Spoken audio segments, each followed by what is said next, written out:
विकास निर्माणमा चाहिँ राजनीति गर्नु हुँदैन। हाम्रो सबैको मूल ध्येय नै सबै पोलिटिकल पार्टीहरूको, हामी सबै नेताहरूको, सबै कार्यकर्ताहरूको मूल उद्देश्य नै विकास गर्ने हो, सुख सुविधा विस्तार गर्ने हो, जनताको जीवन स्तर उठाउने हो, कुरीति कुसंस्कार अविकासहरूलाई हैन फाल्ने हो। त्यही हामी विकास गर्ने, जनताको हकमा काम गर्ने भनेर आएका छौँ। मिलेरै जानुपर्छ। त्यसमा त भूमि आयोग वास्तवमा यो चान्चुने आयोग थिएन र ऐनमा व्यवस्था गरेको आयोग हो। कुनै मन्त्री परिषदले गठन गरेर मन्त्री परिषदले एउटा टिओआर दिएर मात्रै गठन भएको आयोग थिएन यो। तपाईँ एमालेको प्रतिनिधित्व गर्दै गर्दा माधव कुमार नेपाल विभाजन भएर समाजवादी पार्टी बनेपछिको अवस्था चाहिँ कस्तो छ?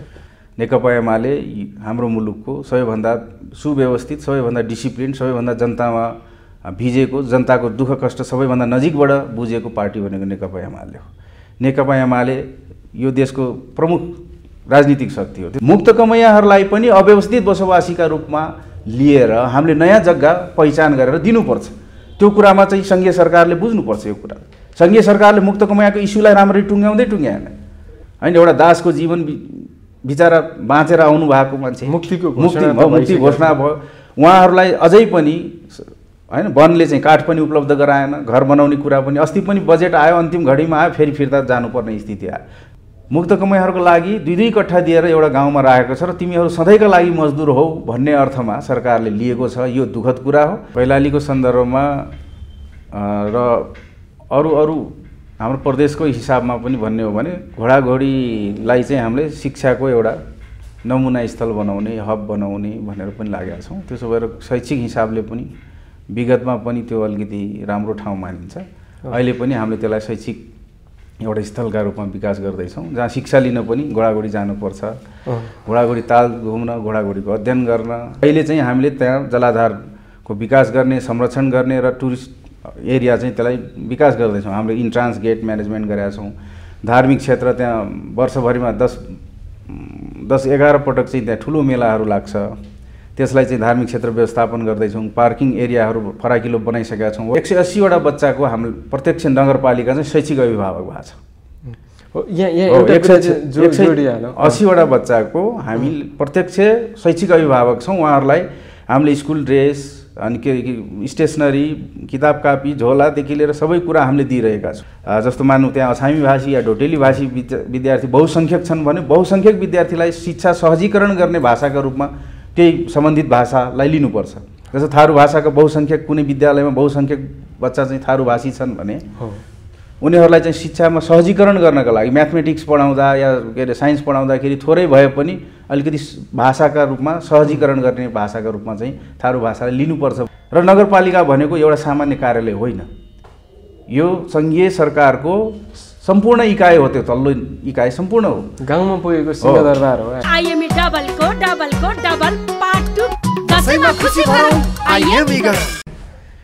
नमस्कार, सुनौलो बहसको नयाँ श्रृङ्खलामा स्वागत छ। म दिनेश लिटेल। आज हामी कैलालीको घोडाघोडी नगरपालिकाका मेयर ममता प्रसाद चौधरीसँग कुराकानी गर्छौँ। घोडाघोडी नगरपालिका आफैमा एउटा पर्यटकीय क्षेत्र हो, नामैले पनि। घोडाघोडी नगरपालिकाको पर्यटकीय अवस्था र पछिल्लो राजनीतिक घटनाक्रम, त्यहाँको विकासक्रमको विषयमा हामी मेयर ममता प्रसाद चौधरीसँग कुराकानी गर्छौँ। अब उहाँलाई स्वागत गरौँ कार्यक्रममा। सुनौलो बहसमा यहाँलाई स्वागत छ। धन्यवाद, नमस्कार। अनि अब सबैभन्दा पहिला त घोडाघोडी नगरपालिका आफैमा नाम सुन्दै यो पर्यटकीय क्षेत्र हो, यहाँको विकासको अवस्थाबारे बताइदिनुहोस् न। यहाँले भने जस्तै घोडाघोडी नगरपालिकाको नाम घोडाघोडी ताल क्षेत्रको नामबाट रहन गएको हो। घोडाघोडी ताल क्षेत्र नेपालको तराई क्षेत्रको सबैभन्दा ठुलो सिमसार क्षेत्र हो र त्यो जैविक क्षेत्र छ। त्यहाँ एउटा ठुलो ताल, घोडाघोडी ताल सहितको 12-15 वटा तालहरूको एउटा समूह छ। त्यो समूह सहितको ताल क्षेत्रलाई हामी घोडाघोडी ताल क्षेत्र भन्छौँ। त्यही घोडाघोडी ताल क्षेत्रकै नामले हाम्रो नगरपालिकाको नाम पनि घोडाघोडी नगरपालिका रहन गएको हो। यो कैलालीको मध्य क्षेत्रमा छ हाम्रो नगरपालिका। अनि यो साबिकको 4 वटा गाविस मिलेर बनेको छ र हामी कैलालीको बीच भागमा पर्छौँ। क्षेत्रफलका हिसाबले पनि कैलालीको नगरपालिकाहरूमध्ये सबैभन्दा ठुलो नगरपालिका हो यो। जस्तो घोडाघोडी क्षेत्रमा नपुगेको मान्छेलाई चाहिँ किन जाने त्यहाँ? घोडाघोडी चाहिँ अब विशेष त घोडाघोडी ताल क्षेत्रकै नामले रहन गएको हुनाले घोडाघोडी ताल क्षेत्र अवलोकनका लागि पनि जानु पर्यो र अर्को कुरा हामी शैक्षिक अवस्थाबाट पनि अलिकति माथि शैक्षिक अवस्थालाई पनि माथि उठाइसकेका छौँ र यसलाई शैक्षिक हब बनाउने कैलालीको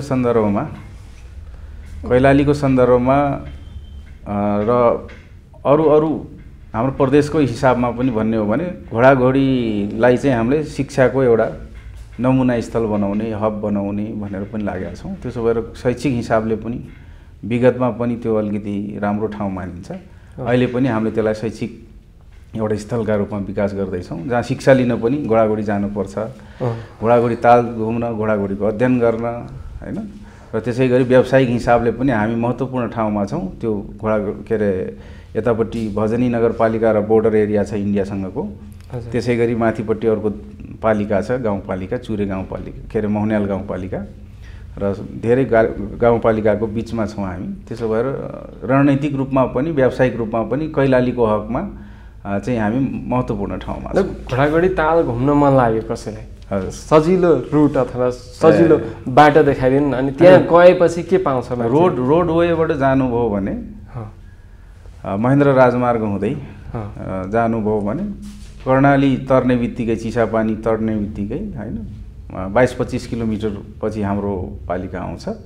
त्यो हाइवेमै छ, यो हाइवेबाटै देख्न सकिन्छ घोडाघोडी ताल, होइन। यद्यपि त्यसलाई नजिकबाट हेर्नलाई त नजिकै जानु पर्यो। अर्को कुरा बाई एयर जानुभयो भने धनगढी एयरपोर्टबाट 1 घन्टाको ड्राइभमा यता घोडाघोडी आउन मिल्छ, त्यो हाइवेमै छ। त्यसो भएर त्यहाँ बस्न खानको पनि राम्रै सुविधा छ। अहिले राम्रा स्ट्यान्डर्ड होटलहरू पनि छन् अहिले चाहिँ। त्यसलाई पर्यटकीय क्षेत्र बनाउन नगरपालिकाले चाहिँ के गरेको छ?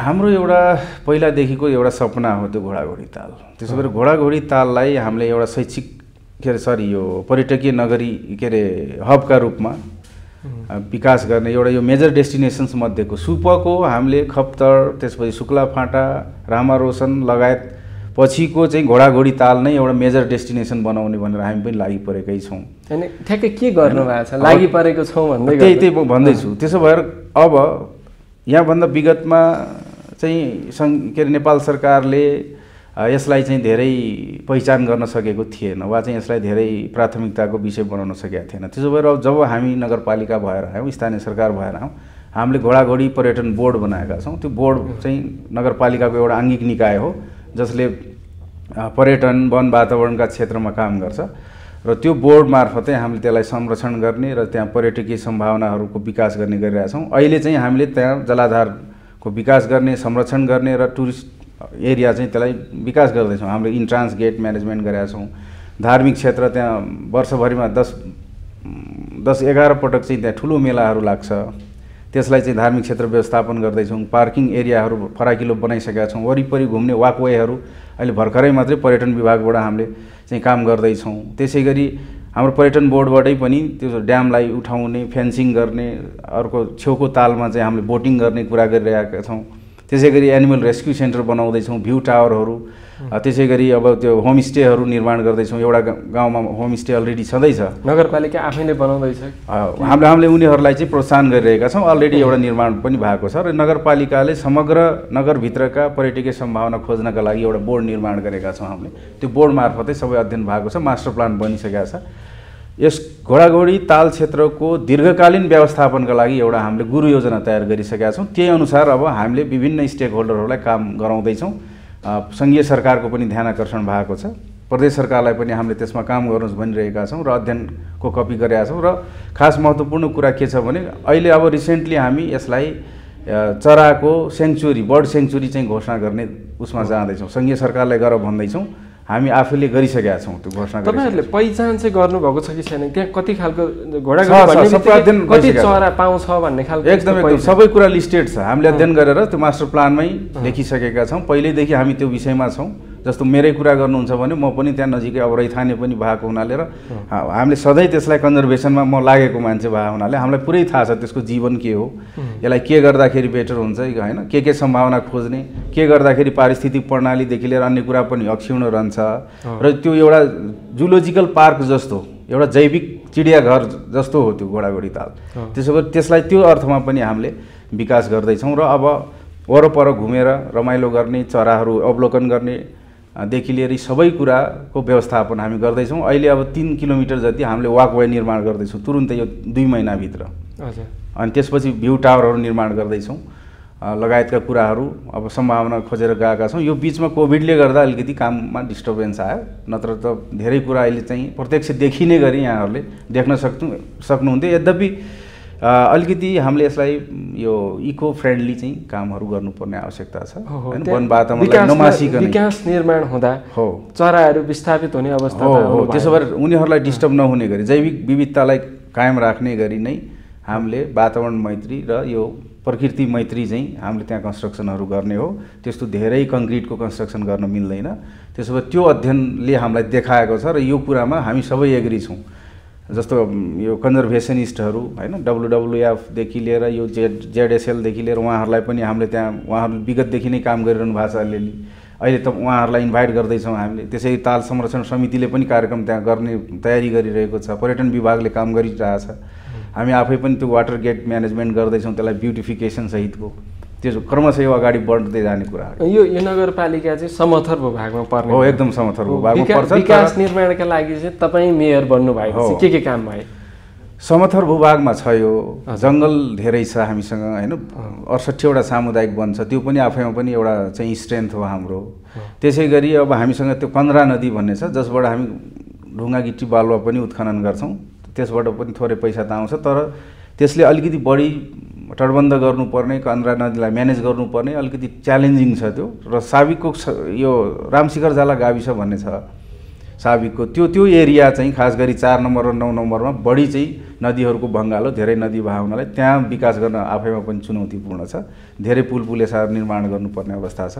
हामी क्रमशः त्यसलाई अगाडि बढाएका छौँ। पुलहरू निर्माण भइरहेका छन् 5-7वटा।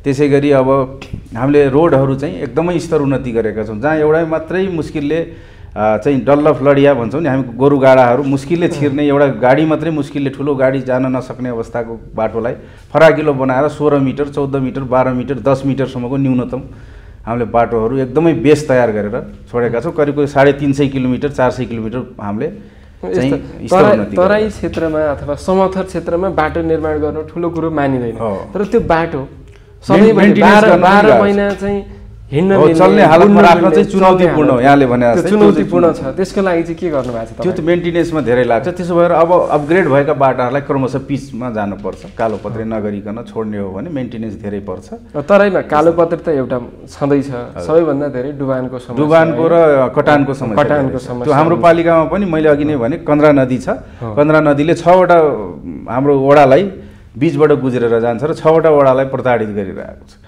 त्यसो भए त्यसलाई म्यानेज गर्नका लागि अब हाम्रो बुताले मात्रै हुँदैन, त्यसमा प्रदेश सरकार र सङ्घ सरकारले काम गरोस् भन्नेमा छौँ हामी। जस्तो यो विकास निर्माणमा पनि राजनीतिक खिचातानी हुन्छ। तपाईँ एमालेको प्रतिनिधि पनि हुनुहुन्छ हैन? हजुर। तपाईँ मेयर हुनुहुन्छ, त्यसको नेतृत्व तपाईँले गर्दै हुनुहुन्छ। राजनीतिक खिचातानी चाहिँ कस्तो छ विकास निर्माणमा? अलिअलि खिचातानी स्वाभाविक छ हैन। अब राजनीति हाम्रो मुलुकमा त त्यति धेरै डिसिप्लिन राजनीति छैन। यद्यपि म के आग्रह गर्छु भने विकास निर्माणमा चाहिँ राजनीति गर्नु हुँदैन। हाम्रो सबैको मूल ध्येय नै, सबै पोलिटिकल पार्टीहरूको, हामी सबै नेताहरूको, सबै कार्यकर्ताहरूको मूल उद्देश्य नै विकास गर्ने हो, सुख सुविधा विस्तार गर्ने हो, जनताको जीवन स्तर उठाउने हो, कुरीति कुसंस्कार अविकासहरूलाई हैन फाल्ने हो। त्यसो भए हुनाले त्यसमा धेरै राजनीति गर्नु हुँदैन। जहाँसम्म मेरो कुरा छ, मैले चाहिँ यद्यपि म नेकपा एमालेको तर्फबाट हैन विजय भएको मेयर हो, अहिले पनि म जिल्ला कमिटी सदस्य छु। विगतमा पनि म विद्यार्थी सङ्गठन, शिक्षक सङ्गठनदेखि लिएर बुद्धिजीवी परिषदहरूमा काम गरेर आएको मान्छे भए हुनाले अहिले पनि म त मेरो तर्फबाट के हो भने म सबैको मेयर हो। एउटा मात्रै त्यो एमालेको मात्रै मेयर त होइन नि त। त्यसो भएर हामीले जनताकै काम गर्ने भनेर त्यहाँ आइसकेपछि धेरै त्यो राजनीतिक विभेद गर्नु हुँदैन भन्ने मान्यता राख्छु म। त्यही तरिकाले मैले सबैलाई समेटेर अगाडि बढेँ। जस्तो नगरपालिकाभित्र पनि पार्टीगत हिसाबले तपाईँहरू एक खाले सबै पार्टी समेटिनु भएको छ हैन? विस्तृत प्रतिनिधित्व छ। अहिले त करिब 4वटै पार्टीको उपस्थिति छ। जस्तो अनि एमाले तपाईँ एमालेको प्रतिनिधित्व गर्दै गर्दा माधव कुमार नेपाल विभाजन भएर समाजवादी पार्टी बनेपछिको अवस्था चाहिँ कस्तो छ? केही साथीहरू त्यतापट्टि झुकाव राख्नु भएको छ र त्यता शनाखत गर्नुभयो अस्ति 22 गतेभित्र हैन। उपमेयर हाम्रो हुनुहुन्छ, त्यसै गरी 2-3 जना वडाध्यक्षहरू पनि उता चाहिँ शनाखत गरेको चाहिँ हामीले थाहा पाएका छौँ। त्यसो भएर तर पनि मलाई त्यस्तोमा धेरै चाहिँ अप्ठ्यारो चाहिँ लागेको छैन। उहाँहरू अहिले पनि हामीसँगै सरसल्लाहमा हुनुहुन्छ। विकास निर्माणमा त्यति धेरै अवरोध हुने वा अप्ठ्यारो हुने स्थिति हुँदैन जस्तो पनि लाग्छ मलाई हैन। अब त्यो नौलो पार्टीमा अब साथीहरूले कहीँ अवसरका लागि, राजनीतिक अवसरका लागि, भविष्यका लागि पनि मान्छेले सोचे होला। त्यसमा मलाई धेरै केही भन्नु छैन। जस्तो यो ऐतिहासिक विधान महाधिवेशनको लागि तपाईँ काठमाडौँ आउनु भएको छ हैन। अब तपाईँ महाधिवेशनको लागि काठमाडौँ आउँदै हुनुहुन्छ, तर आफ्नो क्षेत्रमा त पार्टी विभाजन भएको छ हैन। त्यो मिलाएर कसरी लानुहुन्छ? पार्टी अब यस्तो छ, देशव्यापी रूपमा असर त छ पार्टी विभाजनको, थोरै असर छ निसन्देह। मान्छेलाई अलिकति अब दुविधा छ भनौँ न हैन। कार्यकर्ताहरूमा दुविधा छ, कहीँ गजबै हुने हो कि, तर हामीलाई त्यस्तो लाग्दैन। नेकपा एमाले हाम्रो मुलुकको सबैभन्दा सुव्यवस्थित, सबैभन्दा डिसिप्लिन, सबैभन्दा जनतामा भिजेको, जनताको दुःख कष्ट सबैभन्दा नजिकबाट बुझेको पार्टी भनेको नेकपा एमाले हो। नेकपा एमाले यो देशको प्रमुख राजनीतिक शक्ति हो। त्यसो भएर यो नेकपा एमाले अहिले फुट्यो चाहिँ बिग्रियो भन्ने अर्थमा हामीले त्यो बुझेका छैनौँ। यो वास्तवमा केही साथीहरू हैन जो सधैँ चाहिँ पार्टीभित्र असन्तुष्ट रहनुभयो, सधैँ उहाँहरूलाई पद अवसरहरू चाहिए हैन। सडकबाटै उहाँहरू अध्यक्षदेखि लिएर संसदीय दलका नेता हुन खोज्नुभयो हैन। त्यस्ता साथीहरूले अब सधैँ यो पार्टीभित्र रहँदा पनि त्यति राम्रो उहाँहरूले गरिरहनु भएको थिएन भने पार्टीभन्दा अहिले उहाँहरू बाहिरिनु भएको छ। र पार्टी अहिले एक किसिमले भन्यो भने धोइ पखाली भएर अलिकति क्लियर पनि भएको छ। त्यसो भएर यो अब राजनीतिक रूपमा मान्छेहरूले अवसर खोज्ने अर्को कुरा होला, उहाँहरूको आफ्नो कुरा होला। तर हामीले एउटा विधि विधान मानिसकेपछि एउटा समय हुन्छ, जस्तो चुनाव लडेर सांसद हुने, सांसद भएर मन्त्री हुनेदेखि लिएर अरू कुरा, संसदीय दलका नेता हुने, पीएम हुनेदेखि यो सिस्टम सधैँ छ। नगरपालिकाभित्रकै कुरा गर्दा त्यो मिलाएर लाने जिम्मेवारी त तपाईँको हो नि। मेरो पनि हो, त्यो ठिकै छ। मैले त मिलाएर लानुपर्छ भन्ने नै छ, धेरै मैले विभेद गर्नुपर्छ भन्ने लाग्दैन। हामी विकास गर्ने, जनताको हकमा काम गर्ने भनेर आएका छौँ, मिलेरै जानुपर्छ, त्यसमा त कुनै दुविधा छैन। यो हामीले पर्यटकीय क्षेत्र, राजनीतिक अवस्थापछि हामी शैक्षिक अवस्था, नगरपालिकाको शैक्षिक अवस्था चाहिँ, शैक्षिक अवस्थाको कुरा गर्ने हो भने मेरो पालिकामा मैले भन्नुपर्छ, हाम्रो पालिकालाई हामीले शैक्षिक स्थलका रूपमा पनि विकास गर्ने, कैलालीको हकमा र सिङ्गो सुदूरपश्चिमको हकमा चाहिँ राम्रो नगरी है शैक्षिक नगरीका रूपमा पनि विकास गर्ने भनेर हामी लागि परेका छौँ। हामीसँग 3वटा क्याम्पस छ। शिक्षाको कुरा गर्ने हो भने 3वटा क्याम्पसमा 3टै चाहिँ टियु एफिलिएटेड छ। 3टामा चाहिँ 2टा डिग्री क्याम्पस चल्या छ हैन। त्यसमध्ये पनि एउटा चाहिँ क्युए सर्टिफाइड पनि हो, त्यो क्वालिटी एक्रिडेट भएको छ। त्यसमा यो खालको क्वालिटी छ भन्ने नै पहिचान गरेको छ टियुले। त्यो क्वालिटी एक्रिडेट गर्नका लागि पनि नगरपालिकाले हैन हामीले राम्रै सपोर्ट गरेका छौँ त्यो क्याम्पसलाई हैन। एडमिनिस्ट्रेटिभ ब्लक, हल बनाउनेदेखि लिएर अन्य कुराहरूमा हामीले राम्रो सपोर्ट गरेका छौँ। उहाँहरूको शैक्षिक उन्नयनका हिसाबले पनि विभिन्न पेडागोजिकल एक्टिभिटिजहरूमा हामीले सहयोग गर्छौँ। त्यसै गरी अर्को क्याम्पस पनि क्युए सर्टिफाइड हुने क्रममै छ। र अर्को एउटा क्याम्पस छ, बुलबुले क्याम्पस भन्ने छ। हाम्रो 3वटा, घोडाघोडी बहुमुखी क्याम्पस क्युए सर्टिफाइड हो। राष्ट्रिय कलेज भन्ने छ एउटा, त्यो कलेज पनि क्युएको उसमा प्रोसेसमै छ। अर्को बुलबुले क्याम्पस भन्ने छ, त्यो बुलबुले क्याम्पसलाई चाहिँ हामीले अब टेक्निकल क्याम्पसका रूपमा कन्भर्ट गरेर लानुपर्छ भन्नेमा छौँ। हामी सामान्यतया मानविकी व्यवस्थापन र यो शिक्षा सङ्कायलाई चाहिँ अरू क्याम्पसमा यसरी अलिकति सब्जेक्टिभ र शैक्षिक म्यापिङ पनि गर्नुपर्छ भन्नेमा छौँ। त्यो त्यतापट्टि सल्लाह भइरहेछ। अब खास गरी हाम्रो दायित्व भनेको स्कुलको एजुकेसन हो। अहिले स्कुल एजुकेसनमा हामीले काम गरिरहेका छौँ र हामीसँग 57वटा विद्यालय थिए, 6वटा मर्ज गरेका छौँ हामीले। अझै पनि थप हामी अध्ययन गर्दैछौँ यो सम्भावनालाई अझै कसरी यसलाई स्तरीय बनाउन सकिन्छ भन्ने सन्दर्भमै हो यो कुरा गर्ने। त्यसो भएर अहिले जो बच्चा बिल्कुलै पढ्न लेख्न नसक्ने, अभिभावकविहीन हुनुहुन्छ, संरक्षकविहीन हुनुहुन्छ भने त्यस्ता बच्चा करिब 180वटा बच्चाको हाम्रो प्रत्यक्ष नगरपालिका चाहिँ शैक्षिक अभिभावक भएको छ। 180वटा बच्चाको हामी प्रत्यक्ष शैक्षिक अभिभावक छौँ। उहाँहरूलाई हामीले स्कुल ड्रेस अनि स्टेसनरी, किताब कापी, झोलादेखि लिएर सबै कुरा हामीले दिइरहेका छौँ। अर्को कुरा, यही वर्षदेखि हामी आधारभूत तहसम्म निःशुल्क गरिसकेका छौँ। यो वर्षदेखि कक्षा 8सम्म निःशुल्क छ। यहाँ मैले जोड्न खोजेको चाहिँ यो नगरपालिकामा ठुलो सङ्ख्यामा कम्युनिटीको हिसाबले, समुदायको हिसाबले थारू समुदायको बच्चाहरू हुनुहुन्छ हैन।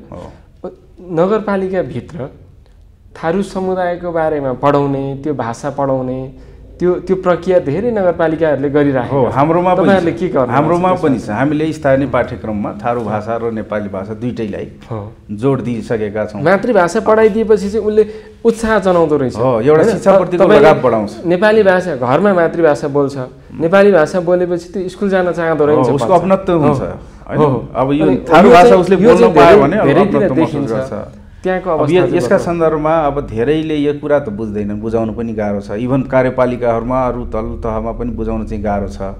धेरै मान्छेले यो अब थारू भाषाको कुरा गर्यो भने फेरि जातीय कुरा गर्यो, के गर्यो भन्ने पनि ल्याउँछन्, तर वास्तवमा यस्तो होइन। यहाँले भने जस्तै आधारभूत रूपमा संविधानले नै सुनिश्चित गरेको छ आधारभूत तहसम्म आफ्नो मातृभाषामा पनि शिक्षा लिन पाउनुपर्छ भन्ने कुरा नै फन्डामेन्टल राइट्सका रूपमा राखेको छ संविधानले। त्यसो भएर वास्तवमा सही हो। हामीले यदि थारू भाषी वा जस्तो मान्नु त्यहाँ अछामी भाषी या ढोटेली भाषी विद्यार्थी बहुसङ्ख्यक छन् भने बहुसङ्ख्यक विद्यार्थीलाई शिक्षा सहजीकरण गर्ने भाषाका रूपमा त्यही सम्बन्धित भाषालाई लिनुपर्छ।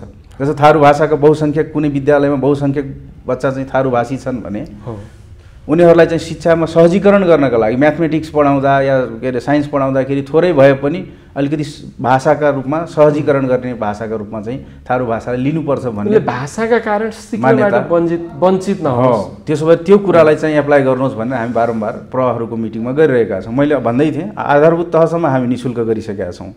अब त्यसपछि मावि तहसम्मको कुरा छ। मावि तहमा पनि अब धेरै कार्यक्रमहरू छन्। मलाई लाग्छ एकदमै नोमिनल रूपमा चाहिँ कहीँ साथीहरूले थोरै फी लिएको अवस्था चाहिँ छ, तर वास्तवमा हामी फी लिनु हुँदैन भनिरहेका छौँ। तर रियालिटी के छ भने अलिअलि पैसा कहीँ लिइरहेको भन्ने हामीले सुनिरहेका छौँ। हामी ताकेता गर्दैछौँ, निरीक्षण अनुगमन पनि गर्दैछौँ। फी लिन पाइँदैन भनेका छौँ। उहाँहरूलाई सञ्चालन व्यवस्थापनका लागि अनुदान नगरपालिकाले दिइरहेको छ।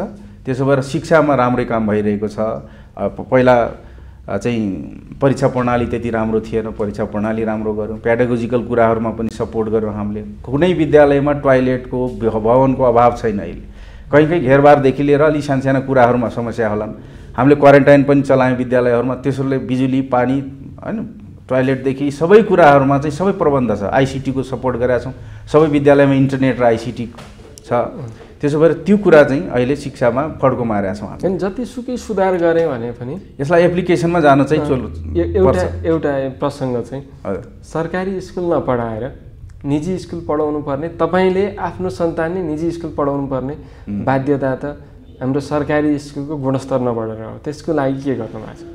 अब त्यसका लागि त यस्तो छ, हाम्रो कुरा गर्नुहुन्छ भने हामीले निजी विद्यालयहरूलाई उहाँहरू हेऱ्यौँ, नजिकबाट निहाल्यौँ। निजीको कुरा गर्दैछु। नजिकबाट निहालेपछि कुनै मापदण्ड भएको विद्यालयहरू धेरैजसो मापदण्ड नपुगेको विद्यालय पनि पायौँ। उहाँहरूले बेला बेलामा यो 4 वर्षसम्म त हामीले उहाँहरूलाई कक्षा थप पनि अनुमति दिएनौँ, तह थपको पनि अनुमति दिएनौँ। किन हेऱ्यौँ हामीले उहाँहरूले जेन तेन विद्यालय चलाइरहनु भएको छ, निजीको हकको कुरा गरेर। त्यसो भएर मापदण्ड नपुगेका विद्यालय भएको हुनाले हामीले उहाँहरूलाई कक्षा थप र तह थप दिएनौँ, क्लास बढाएनौँ। जतिको छ त्यतिमै राख्यौँ र उहाँहरूलाई अलिकति कडा रूपमा नियमन गर्ने खालको कुरा गऱ्यौँ, अनुगमन गऱ्यौँ। त्यसै गरी अब हाम्रो संस्थागत के अरे यो सामुदायिक विद्यालय, सरकारी विद्यालय भनौँ न, सरकारी विद्यालयलाई पनि एकदमै सुधार गर्ने गरी हामी पटक प्रभाव बैठक गर्ने, अभिभावक भेलाहरू गर्ने हैन। एउटा चाहिँ उनीहरूलाई चाहिँ आफ्नो कार्यविधि बनाएर तपाईँहरू लागू गर्नुहोस् भनिरहेका छौँ। के गरी राम्रो हुन्छ भन्नुहोस् भनिरहेका छौँ। सब्जेक्ट टिचरहरूको आफ्नै कन्फरेन्स गर्नुहोस्, किन उपलब्धि हुँदैन भनेर हामीले गरिरहेका छौँ। त्यसो भएर अहिले चाहिँ हामीले थोरै फड्को मारेको अवस्था छ। र यो बिचमा यो कोरोनाले गर्दा पनि अहिले जो हाम्रो स्पिड बढिरहेको थियो, जे प्रगति भइरहेको छ, त्यसमा थोरै ब्रेक लगाउने काम चाहिँ कोरोनाले भएको छ। तर अहिले चाहिँ हामी फिजिकल्ली फेरि क्लासहरू राम्रो भइरहेका छन्। पर्यटन, शिक्षा, पछि रोजगारीतिर जाउँ। नगरमा रोजगारीको अवस्था चाहिँ? रोजगारी सिर्जनाको त एकदमै समस्या छ। हाम्रो मुलुककै समस्या हो यो हैन। किनकि हामी औद्योगिकरणमा जान सकेका छैनौँ, प्रोडक्टिभिटी बढाउने कुरामा जान सकेका छैनौँ कहीँ पनि। त्यसो भएर हाम्रो बजेट एक त वितरणमुखी नै बजेट बन्छ प्रायः जसो। हामी लगानीमुखी र भोलि त्यो कुनै पनि कार्यक्रम गर्दा चाहिँ त्यो लगानीमा परिणत हुने खालका योजनाहरू हामीले बनाउन आवश्यक छ। त्यो तर भइरहेको छैन। प्र्याक्टिकल कुरा गर्नुपर्छ। यहाँ कुनै चाहिँ त्यो हामीले नीतिगत कुरा गरेर मात्रै पुग्दैन। वास्तवमा यो रोजगारी सिर्जना गर्ने क्षेत्र केही क्षेत्रहरू छन्। यहाँले भने जस्तै एउटा कृषि क्षेत्र हो, कृषिलाई हामीले साँच्चै राम्रो व्यावसायिक बनाउन सक्यौँ। चक्लाबन्दी खेती, चक्लाबन्दी सिँचाइ, यान्त्रिकरणको प्रयोग र वास्तवमा यसलाई मार्केटको व्यवस्था गर्न सक्यौँ भने कृषि क्षेत्र पनि हाम्रो राम्रो स्ट्रेन्थ हो, राम्रो क्षमता छ त्यसमा। त्यसले जब क्रिएट गर्न सक्छ। अर्को क्षेत्र हो पर्यटन। कोरोनाले यद्यपि चाहिँ पर्यटनलाई थिलथिलो बनायो, तर अब पर्यटन राम्रो सम्भावना बोक्छ। अर्को जब क्रिएट गर्न सक्ने भनेको त्यो पर्यटन हो। तेस्रो जब क्रिएट गर्न सक्ने भनेको वन वातावरण पनि हो। वन वातावरणलाई साँच्चै आयमूलक बनायौँ, एग्रो फरेस्ट्री गऱ्यौँ। त्यहाँ मैले अघि नै भने 68वटा सामुदायिक वन छन्। साँच्चै सामुदायिक वनका साथीहरू उठौँ भने मैले त उहाँहरूलाई घचघच्याइरहेको छु, उहाँहरूलाई सम्झाइरहेको छु, उहाँहरूलाई भनिरहेको छु ल यो सामुदायिक वनलाई कसरी चाहिँ आयमूलक बनाउन सकिन्छ, वनलाई विनाश नगरिकनै संरक्षण गरिकनै कसरी चाहिँ आयमूलक बनाउन सकिन्छ। हाम्रा युवाहरूलाई त धेरैभन्दा धेरै रोजगारी वनले पनि दिन सक्छ। वनभित्र तालहरू छन्, ताल तलैयामा माछा पालनका सम्भावनाहरू छन्। सम्भावनाको कुरा त्यो सम्भावनाको कुरा हो। तर हामी अहिले लागि परेका छौँ। धेरै युवाहरूलाई माछा पालनतिर हामीले ओरिएन्टेड गरेका छौँ। उहाँहरूले अहिले माछा पालनमा हाम्रो ताल तलैयाले भरिपूर्ण हाम्रो नगरपालिका हो। प्राकृतिक तालहरू धेरैमा चाहिँ माछा पालन भइरहेको छ। त्यसै गरी रोजगारी के अरे यो कृषितर्फ भने नि मैले व्यावसायिक रूपमा रोजगारी अलिअलि सिर्जना भएको छ, त्यो कुरा छ। त्यसै गरी अब हेल्थ सेक्टरमा त त्यति धेरै यसले जब जेनेरेट गर्दैन। मैले भने नि सामुदायिक वनलाई चाहिँ अलिकति बढी सम्भावनाको रूपमा लिनुपर्छ, त्यसमा चाहिँ काम गर्न बाँकी नै छ। कृषिमा र पर्यटनमा, अब पर्यटन त अलिकति व्यापक क्षेत्र पनि हो, त्यति धेरै पर्यटकीय सम्भावना अहिले नै बढिसकेका छैन। तर हामी देख्दैछौँ पर्यटनमै आधारित त्यहाँ होटेलहरूमा राम्रो। अहिले म आउनुभन्दा अगाडि 1-2वटा मात्रै होटल थिए, अहिले स्तरीय होटलहरू 4-5वटा निर्माण भइसके।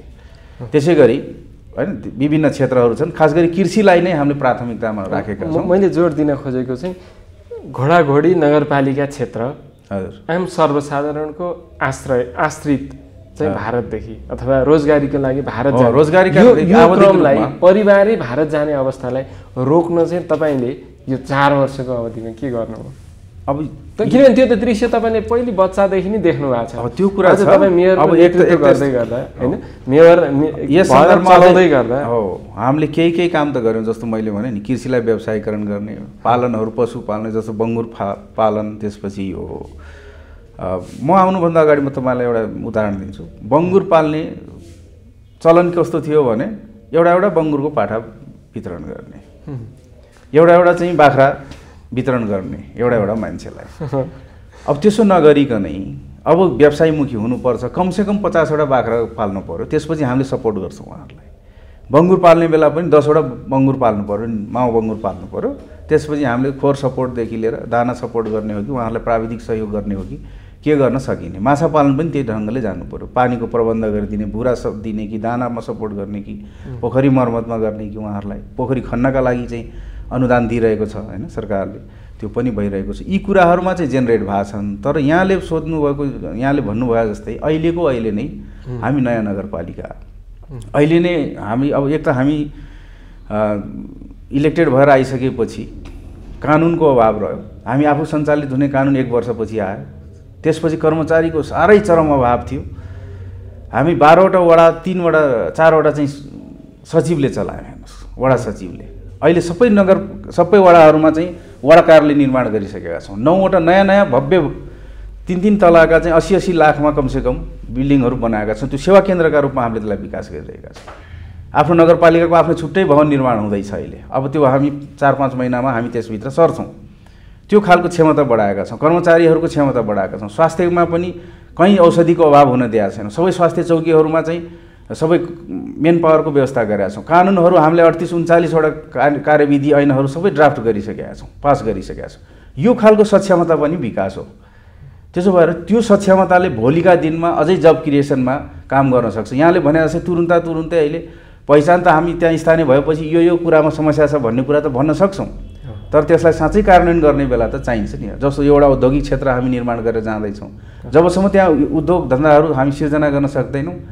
अब एक त फेरि उद्योग धन्दा कस्ता छन् भने हाम्रो यो प्रायःजसो हेडक्वार्टरहरूमा हैन, जिल्ला सदरमुकाममा, पुराना नगरपालिकामा त्यस्ता केन्द्रित छन्। जस्तो हाम्रो कैलालीको कुरा गर्नुभयो भने घोडाघोडी नगरपालिकालाई टिकापुरसँग या धनगढीसँग कम्पेयर गरेर अहिले टिकापुर बराबर किन भएन वा चाहिँ धनगढी बराबर किन भएन भन्नुभयो भने त्यो हाम्रो लागि अन्याय हुन जान्छ। हामी नयाँ नगरपालिका हो, भौगोलिक हिसाबले सबै गाविसहरू हो, कागजी नगरपालिका भए होला। जस्तो धनगढीसँग हाम्रो कुनै कम्पेरिजन हुँदैन, त्यो त संस्थागत भएको पञ्चायत कालदेखिकै नगरपालिका हो। त्यो उसको आफ्नै मेन पावर छ, आफ्नै संयन्त्र छ, आफ्नै मेसिनरी छ, अनि त्यो क्षमताको। मैले अघि नै भने नि 4 वटा वडा सचिवबाट हामीले 12 वटा वडा कसरी चलाउँला कल्पना गर्नुहोस् त।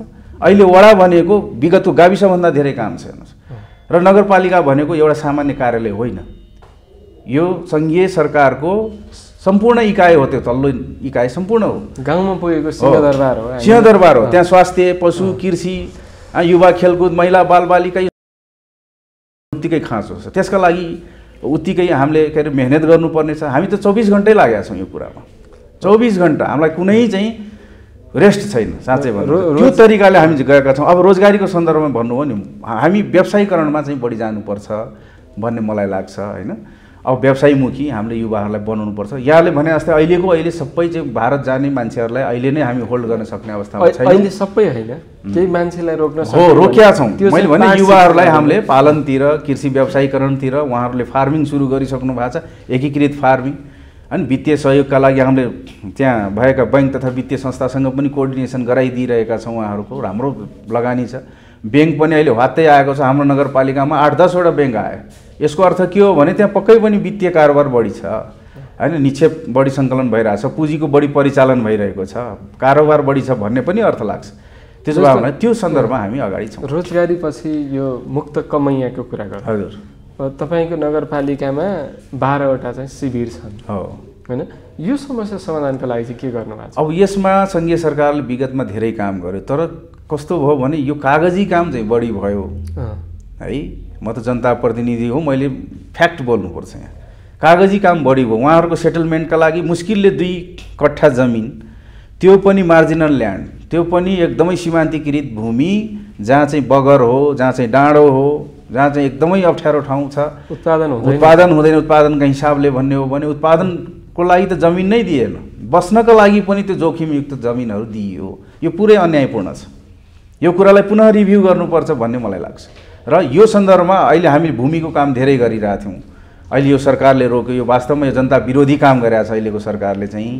हामीले भूमि आयोग खारेज गरेर 80%, यो मलाई त यो अचम्म लागिरहेछ। अब यो अदालतले टुङ्ग्याउला के होला मुद्दा पनि परेको छ भन्ने सुन्दैछु। फेरि पनि भूमि आयोग हो, भूमि आयोग वास्तवमा यो चान्चुने आयोग थिएन, र ऐनमा व्यवस्था गरेको आयोग हो। कुनै मन्त्री परिषदले गठन गरेर मन्त्री परिषदले एउटा TOR दिएर मात्रै गठन भएको आयोग थिएन यो आयोग वास्तवमा जनताहरूलाई, हामी 70 वर्षदेखिको एउटा चाहना छ हाम्रो जनताहरूको, के अरे यो भूमिहीन सुकुम्बासी, भूमिहीन दलित, अव्यवस्थित बसोबासीलाई व्यवस्थापन गर्ने भनेर एकचोटिका लागि एकदम म्यान्डेटरी एउटा म्यान्डेट लिएर खडा भएको, सबैले ऐन बनाएर, हाउसले ऐन बनाएर चाहिँ स्थापना गरेको यो भूमि आयोग थियो। यो आयोग मार्फत हामीले धेरै काम गरिरहेका थियौँ। आयोगको सम्पूर्ण काम करिब 85% 90% काम गर्ने दायित्व चाहिँ स्थानीय पालिकामा छ। त्यति धेरै लगानी गऱ्यौँ, त्यति धेरै मेन पावर खटायौँ हामीले, त्यति धेरै बजेट खर्च गऱ्यौँ। अब अन्तिममा जब भूमि दिने बेला, लाल पूर्जा जारी गर्ने बेला, त्यो सरकारले ऐन यो गलत समयमा चाहिँ रोकिदिएको छ। यो गलत कुरा हो, यो सरासर गलत भएको छ। यो जनताले बुझेका छन् यो कुरालाई। त्यसो भएर म यो कुरालाई किन जोड्दैछु भन्नुहुन्छ भने मुक्त कमैयाहरूलाई पनि अव्यवस्थित बसोबासीका रूपमा लिएर हामीले नयाँ जग्गा पहिचान गरेर दिनुपर्छ। त्यो कुरामा चाहिँ सङ्घीय सरकारले बुझ्नुपर्छ यो कुरा। सङ्घीय सरकारले मुक्त कमैयाको इस्युलाई राम्ररी टुङ्ग्याएन। मुक्त कमैयालाई फ्री गर्ने बेला यहीँ हाम्रो यो आदरणीय काङ्ग्रेसका सभापति शेरबहादुर देवाजी नै हुनुहुन्थ्यो सरकारमा। उहाँहरूले नै मुक्त घोषणा गर्नुभयो, तर मुक्ति घोषणा मात्रै भयो, कागजी रूपमा भयो। मैले भने जस्तै मुस्किलले 2 कट्ठा जमिन चाहिँ मार्जिनल ल्यान्ड, एकदम सीमान्तकृत, काम नलाग्ने एकदम जोखिमयुक्त जग्गाहरू प्राप्त गरेका छन्। उहाँहरूलाई जानी एउटा शिविरमा रूपान्तरण गरिएको छ, शिविरमा राखिएको छ, र उहाँहरूलाई मजदुर हुन बाहेक त्यहाँभन्दा माथि उठाउने काम गरिया छैन। अब यो सन्दर्भमा हामीले धेरै काम गर्न बाँकी छ र गरि पनि रहेका छौँ। अब हामीले खास गरी मैले अघि नै जो भने व्यवसायीकरणका लागि पनि हामीले मुक्त कमैयाहरूलाई बढी से बढी सहयोग गर्नुपर्छ भन्नेमा छौँ। हामी राहत दिँदा पनि उहाँहरूलाई नै बढी दिइरहेका छौँ। उहाँहरूको यो के अरे यो शैक्षिक उन्नयनमा पनि उहाँहरूको बच्चाहरूलाई सधैँ निःशुल्क पढाउने काम हामीले गर्नुपर्छ भन्ने छ। पालिकाले त्यो बनाएको छ, गरि पनि रहेको छ। मैले अघि नै भने उहाँको बच्चा मात्रै होइन, अरू बच्चा पनि। अहिले मैले सुरुमै यहाँलाई भनेको थिएँ नि, 180 जना विद्यार्थीलाई त हामीले प्रत्यक्ष अभिभावकत्व ग्रहण गरेका छौँ। उहाँहरूको हामी हो शैक्षिक अभिभावक। उहाँहरू जतिसम्म माथि पढ्न चाहनुहुन्छ अब नगरपालिकाले उहाँलाई पढाउँछ। त्यो तरिकाले म कमैयाकै सन्दर्भमा जोड्दैछु। कमैयाको अझै पनि टुङ्गिया छैन इस्यु। जग्गाको मैले मात्रै कुरा गरेँ। अब त्यहाँ घर बनाइदिने कुरा उहाँहरू आफ्नो क्षमताले त बनाउन सक्नुहुन्न होइन। एउटा दासको जीवन बिचरा बाँचेर आउनु भएको मान्छे मुक्ति घोषणा भयो। उहाँहरूलाई अझै पनि होइन वनले चाहिँ काठ पनि उपलब्ध गराएन, घर बनाउने कुरा पनि। अस्ति पनि बजेट आयो, अन्तिम घडीमा आयो, फेरि फिर्ता जानुपर्ने स्थिति आयो। धेरैले होइन काठ पनि पाएनन्, अनि केही पैसाहरू पाउनुपर्ने स्थिति थियो, त्यो पनि प्राप्त नगरेको अवस्था छ। त्यो सन्दर्भमा अब नगरपालिकाले नै टुङ्ग्याज भनेर दिइयो, तर हामीसँग कुनै तथ्याङ्क दिइएन सरकारबाट। नदिएपछि कसले प्राप्त गरेको कसले प्राप्त गरेनन् भन्ने कुरा आफैले छानबिन गरेर हामीले दिनुपर्ने अवस्था छ। उहाँहरूलाई हामीले उच्च प्राथमिकतामा राखेका छौँ। मानवीय विकासमा उहाँहरूको क्षेत्रमा धेरै काम गर्न बाँकी छ। जस्तो मुक्त कमैयाको क्षेत्रमा काम गर्ने भनेर विभिन्न दात्री सङ्घ संस्था होइन, गैर सरकारी सङ्घ संस्था विशेष गरी बढी देखिन्छन्। उनीहरू चाहिँ राज्यले यिनीहरूलाई सुविधा दिन चाहँदैन भन्छन्, अनि राज्य पक्षले चाहिँ खास फेरि यी सङ्घ संस्थाले गर्दा मुक्त कमैयाहरू झन् अप्ठ्यारोमा परे भन्छन्। यो विवाद चाहिँ किन हुन्छ? यो अब यो सङ्घ संस्थाका क्षेत्र के अरे यो मुक्त कमाइका क्षेत्रमा जो सङ्घ संस्थाले काम गरिरहेका छन् तिनीहरूले पनि अलिकति निर्णायक बजेट निर्णायक कार्यक्रम गरिरहेका छैनन्। खालि एउटा जनचेतना जगाउने टाइपको वा चाहिँ थोरै यसो लोभ्याउने टाइपको मात्रै कार्यक्रम भइरहेको छ। त्यसमा पनि केही टाठाबाठाहरूले अलिकति दलाल टाइपका मान्छेहरूले त्यही शिविरकै केही टाठाबाठाहरूले पनि त्यहाँ सधैँ रणभुल्लामा पारेर उहाँहरूलाई एक खालको भनौँ देखाएर होइन विभिन्न सङ्घ संस्थाबाट सानो कार्यक्रम भए पनि ल्याउने अनि त्यो विभिन्न कार्यक्रममा इन्भल्भ गर्ने, तर त्यो कार्यक्रमले उहाँहरूको जीवनमा न चाहिँ जीविकोपार्जनमा न चाहिँ जीवनस्तर उठाउने कुरामा न व्यवसायीकरण गर्ने कुरामा त्यति धेरै सहयोग पुगिरहेको छैन। वास्तवमा त्यस्ता सङ्घ संस्थाहरूले काम गरेको चाहिँ त्यो निर्णायक अर्थमा काम गरिरहनु भएको छैन, त्यो त्यति राम्रो भएको छैन। र केही टाठाबाठाले मात्रै अलिकति मैले अघि नै भनिसकेँ नि कमैयाका नाममा ल्याउने र सङ्घ संस्था चलाउने, आफू चाहिँ टाठाबाठा आफ्नो चाहिँ लाइफ चाहिँ थोरै अलिकति उकास्ने, त्यो जिन्दगी उहाँहरूको जिन्दगी चाहिँ बाँकी कमैयाहरूको त्यत्तिकै रहने अवस्था पनि छ। यो दुःखद कुरा हो। यसको समाधान चाहिँ के हो? अन्तिम प्रश्न यो चाहिँ यसको त एउटा होइन, राज्यले नै पहिचान गरेर उहाँहरूलाई होइन पहिचान गरे विषय हो। मुक्त कमैयाहरूको पहिचान भएको छ, अझै पनि केही छुटेका छन् भने राज्यले नै एउटा फेरि इनिसिएसन लिन जरुरी छ। यो एउटा पालिकाले मात्रै यहाँले भने जस्तै 12वटा शिविर छन् हामीसँग होइन। शिविर भनेको गाउँ हो, वास्तवमा शिविर भन्नु पनि अन्यायपूर्ण छ, शिविर भन्नु हुँदैन। मुक्त कमैयाहरूको लागि 2-2 कट्ठा दिएर एउटा गाउँमा राखेको छ र तिमीहरू सधैँका लागि मजदुर हौ भन्ने अर्थमा सरकारले लिएको छ। यो दुःखद कुरा हो। यसलाई सरकारले एउटा विशेष प्याकेज नै ल्याएर मुक्त कमैयाहरूको चाहिँ सधैँका लागि समाधान गर्ने गरी एउटा प्याकेज ल्याउनुपर्छ। त्यो मेरो पालिकाको सन्दर्भमा मात्रै होइन, सबै पालिकाहरूमा जहाँ जहाँ मुक्त कमैयाहरूलाई चाहिँ गाउँ बनाएर राखिदिएको छ त्यो सन्दर्भमा काम गर्नुपर्छ। नत्र अब हाम्रो पालिकाले मात्रै गरेर चाहिँ गाह्रो छ, किनकि पालिकासँग त्यति धेरै रिसोर्स हुँदैन। हामीले सबै क्षेत्रमा रिसोर्सहरू विनियोजन गर्नुपर्छ। अहिले पनि हामी सङ्घीय सरकारमै भर पर्नुपर्छ। हाम्रो आफ्नो मात्रै पनि इन्कम धेरै छैन, त्यसो भएर 4-5 करोडको इन्कम मात्रै छ। अब हाम्रो चालु खर्चै 10 करोडको छ भनेदेखि हामी समस्यामा छौँ। त्यसो भएर अब सरकारले नै सङ्घीय सरकारले नै यो कुरा सुन्नुपर्छ भन्ने मेरो मान्यता हो। हामी त्यतापट्टि लबिङ पनि गरिरहेका छौँ। हस्, यहाँले समय दिनुभयो, यसको लागि यहाँलाई धन्यवाद। धन्यवाद। नमस्कार दिनेश।